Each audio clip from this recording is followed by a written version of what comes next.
Hello everyone, welcome to Anmol competitive math. आज हम class 10th chapter number 15 exercise 15.1 का question number 1 देख रहे हैं। Complete the following statement. First part है probability of an event E plus probability of an not event E कि इसका result किसके इक्वल होता है। अगर हम प्रोबेबिलिटी निकालें किसी इवेंट ई की और प्रोबेबिलिटी हम निकालें किसी ना होने इवेंट की, मतलब कोई नॉट अर्न इवेंट ई, तो इसका रिजल्ट जो होता है वो ऑलवेज इक्वल्स टू जो होता है वो 1 होता है। नेक्स्ट क्वेश्चन है the probability of an event that can not happen is dash such an event is called. यहाँ पे ये लिखा हुआ है the probability of an event कि ऐसी प्रोबेबिलिटी, ऐसा इवेंट जिसके जो है वो ना होने के चांसेस हैं, तो ऐसे but can not happen is dash such an event, तो इस इवेंट को क्या कहा जाता है। तो देखो, जिस ऐसा कोई इवेंट, ऐसी कोई प्रोबेबिलिटी जिसके ना होने की हमें क्या निकालनी है, टेंडेंसी निकालनी है, तो आपको पता है उसका रिजल्ट क्या होगा, 0 होगा। और ऐसा इवेंट ना के बराबर है, मतलब नहीं होगा, डेट इज इम्पॉसिबल इवेंट, मतलब ऐसा कोई इवेंट नहीं होगा, इम्पॉसिबल इवेंट। नेक्स्ट क्वेश्चन है फर्स्ट का third part the probability of an event that is certain to happen is dash such an event is called कि ऐसी प्रोबेबिलिटी जिसकी कहीं ना कहीं कुछ होने की संभावना है, मतलब उसका एक पर्टिकुलर रिजल्ट निकलने की संभावना है, तो ऐसे इवेंट का जो रिजल्ट है वो क्या होगा, मतलब कुछ ना कुछ निकलेगा उसमें, कुछ ना कुछ उसमें इवेंट सर्टेन होगा। तो देखो, अगर ज्यादा से ज्यादा कितना इवेंट निकल सकता है, मतलब 1 हो सकता है, उसकी प्रोबेबिलिटी 1 हो सकती है। सच an event is called sure event, मतलब ऐसा इवेंट जो कि श्योर होगा और या फिर सर्टेन इवेंट होगा, मतलब पॉसिबल इवेंट होगा, certain event, certain event. Next है the sum of the probability of all the elementary events of an experiment is called. देखो, यहां पर ये बोला गया है कि अगर हम ऐसा कोई एलिमेंट्री इवेंट्स है जिसका हम क्या करें, सम करें उस प्रोबेबिलिटी का, तो उसका रिजल्ट जो, उस एक्सपेरिमेंट का रिजल्ट जो आएगा वो क्या आएगा, तो वो आपने हमेशा याद रखना है, वो रिजल्ट आएगा आपका 1 के इक्वल होगा वो रिजल्ट।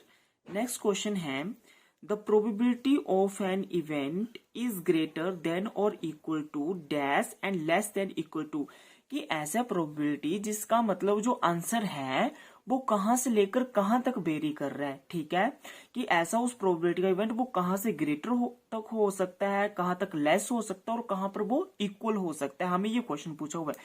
तो देखो, ये एक इंटरवल्स पे डिफाइन करता है कि कोई भी प्रोबेबिलिटी ऑफ ई इवेंट है वो less than equals to 0 and less than equals to 1, इसके ऊपर जो है वो वेरी करता रहेगा। इसका मतलब probability of an event is greater than और equal to 0 and less than और इक्वल टू 1, मतलब 0 और 1 के बीच में जो है वो वेरी करता रहेगा, ये मैंने लिख दिया है। नेक्स्ट है which of the following experiment have equally likely outcomes explain.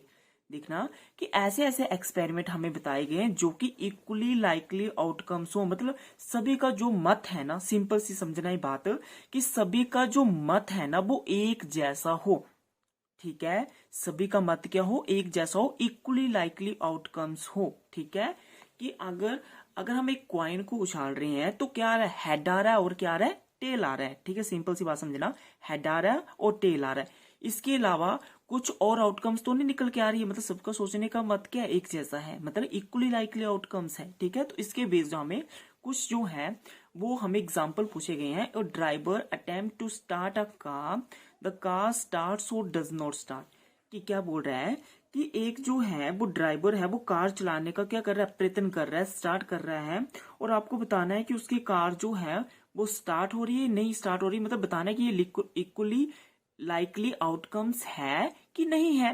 तो सिंपल सी आपने यहाँ पे बात समझनी है। देखो, अगर उसकी कार जो बिल्कुल अच्छी होगी, ठीक है, बढ़िया इंजन होगा, बढ़िया उसमें फ्यूल होगा, तो हो सकता है कि उसकी कार जो वो रन कर जाए, बट उसकी कार में किसी प्रकार का दोष हो, हम ये मान के चले कि उसकी कार चल पड़ेगी, नई ली हुई है पर कार में कुछ दोष हुआ तो इसका मतलब उसकी कार नहीं चलेगी।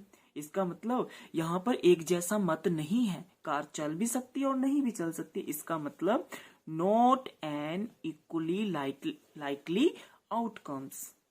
अब देखो नेक्स्ट है a player attempt to shoot a basketball, see और ही शूट और मिस द शूट। देखो कि एक प्लेयर है, खिलाड़ी है जो बास्केटबॉल को जो है बास्केटबॉल खेल रहा है और बास्केटबॉल को जो है वो डालने का प्रयत्न कर रहा है। ठीक है, क्या हुआ कि वो सी भी हो सकता है और ही भी हो सकता है।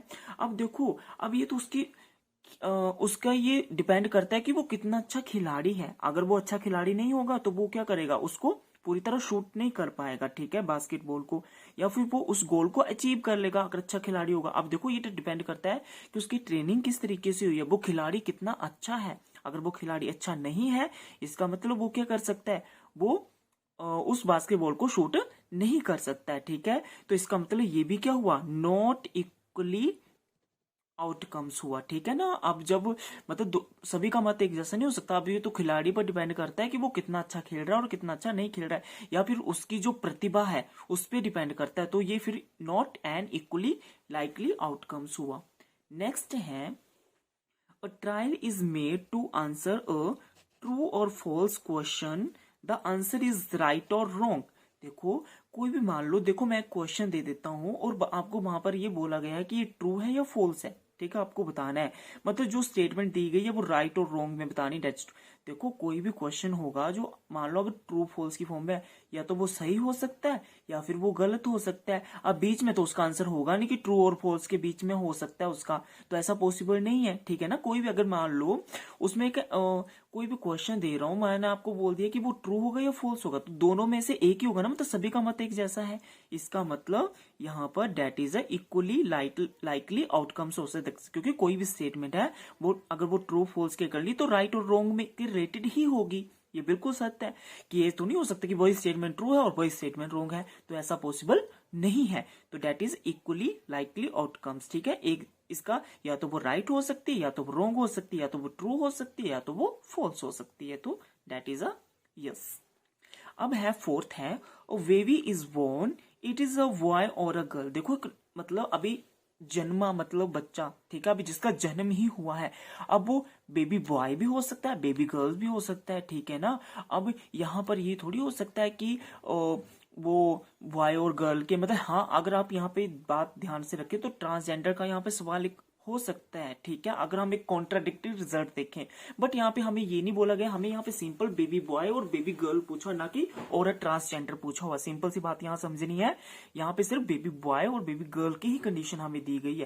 तो यस, कोई बोलेगा कि बेबी बॉय हुआ है, कोई बोलेगा बेबी गर्ल, अब कुछ और कंडीशन यहाँ पे नहीं बन सकती है। ठीक है, अगर आप यहाँ पे ट्रांसजेंडर का सोच रहे हैं, नो, यहाँ पर वो प्रोबेबिलिटी नहीं बनेगी। तो ये बिल्कुल ये that is the equally likely outcomes है। अगर आपको मेरी वीडियो अच्छी लगी है तो मेरे चैनल को लाइक करें, शेयर करें, सब्सक्राइब करना ना भूलें।